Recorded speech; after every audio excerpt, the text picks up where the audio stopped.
Some of our favorite things here are bourbon and coffee. And today we're going to combine those two because we're making the Revolver right here at the bar with Stave and Slide.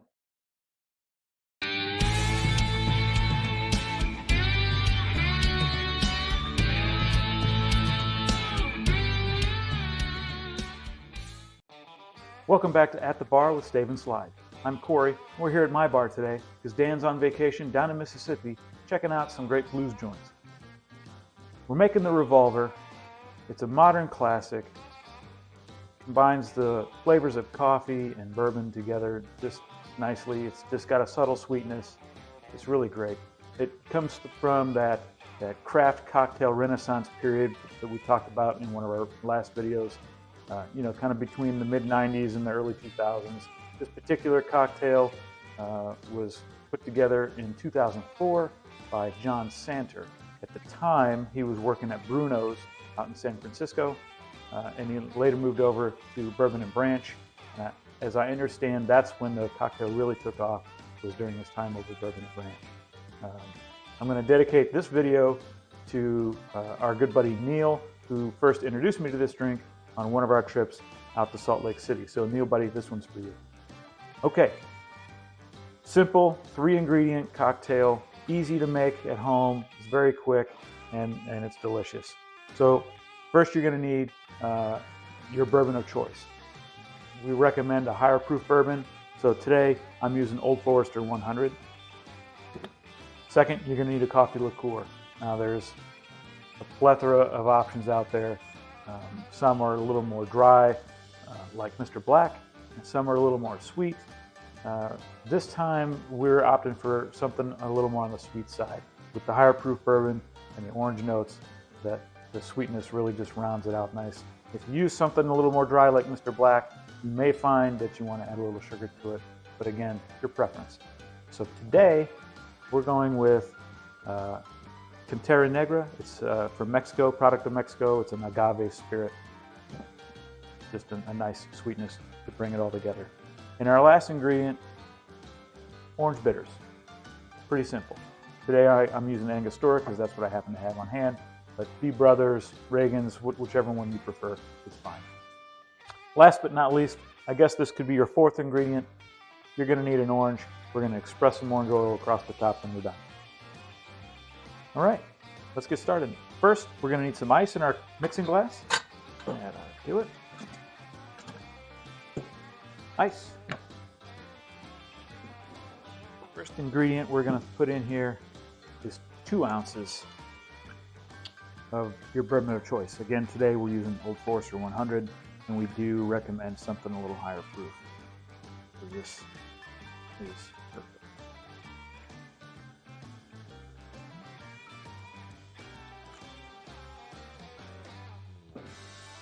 Next, we're going to do a ½ ounce of our coffee liqueur.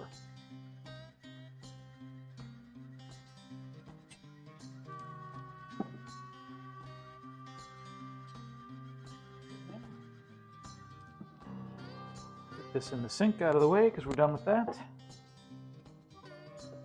And then our orange bitters. Now we're going to do 3 dashes. Some recipes call for 2 dashes. I've seen some recipes call for 4. It really kind of depends on the type of dasher bottle you have and how much of the orange note that you want to come through. I'm going to kind of meet in the middle and do 3. Oop.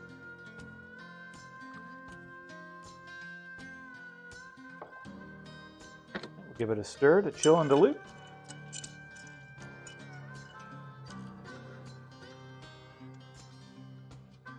Now, you can serve this on the rocks or up. I prefer to serve it up. The style of glass doesn't really make a difference either. Just serve it whatever you like. Now, I have already chilled the glass. I'm going to use a nice stemmed glass that we've already got chilling here in the fridge. Just because I like the way it looks. We're going to strain this right into our chilled glass.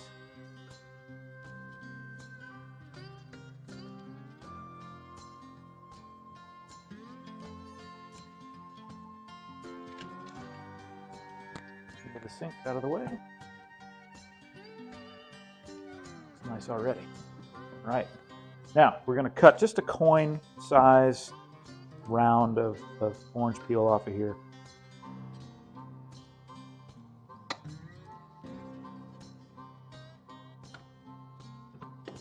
About that size.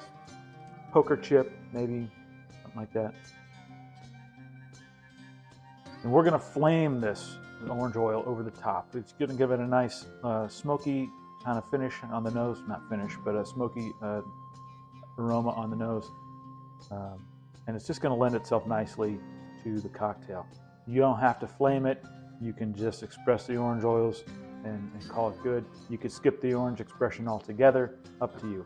I am going to flame it using a pick. You could just as easily use a match. However, keep in mind that match head with the kind of sulfur smells and whatnot, let that burn off and let the flame creep up the matchstick just a little bit before you express roll. Okay?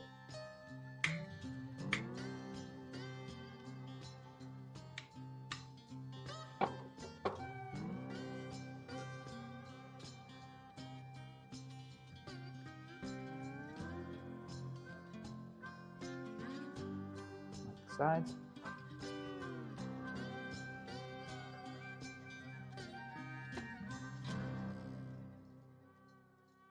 And that is the Revolver.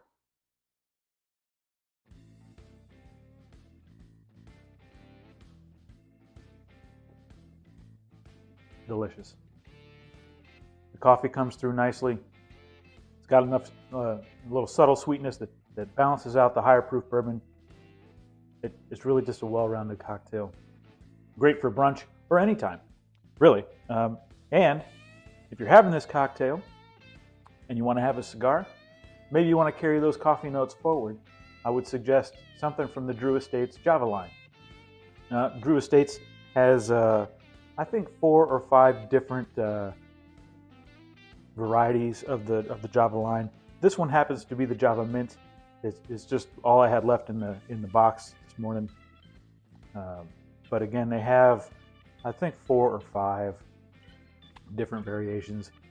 One just like the Java Cappuccino, I think, is one of them, with a little less flavoring added to it. It might go better than the mint with this particular cocktail. But again, a nice coffee note with this Java Mint, even still. If that's something you prefer, it's an easy smoke. And the minty notes, kind of refreshing. So there you have it, the Revolver. 3 simple ingredients makes a modern classic. As always, check us out on stavenslide.com for more cocktails, more blues, and more cigar content. And here on YouTube, give us a like, a subscribe, and make a comment. It really helps our channel. Cheers from Stave and Slide.